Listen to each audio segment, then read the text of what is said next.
நீங்கள் பார்த்து கொண்டிருப்பது நியூஸ் 21 செய்திகள். தமிழ்நாடு செய்திகளை உடனுக்குடன் தெரிந்து கொள்ள நியூஸ் 21 செய்திகளை பாருங்கள்.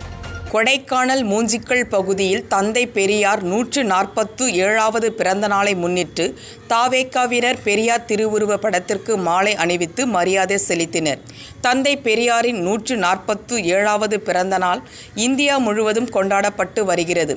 இதில் ஒரு பகுதியாக திண்டுக்கல் மாவட்டம் கொடைக்கானல் மூஞ்சிக்கல் பகுதியில் தமிழக வெற்றி கழகத்தினர் பெண்கள் உள்ளிட்ட 30க்கும் மேற்பட்டோர் தந்தை பெரியார் திருவுருவ படத்திற்கு மாலை அணிவித்தும் மலர் தூவியும் மரியாதை செலுத்தினர்.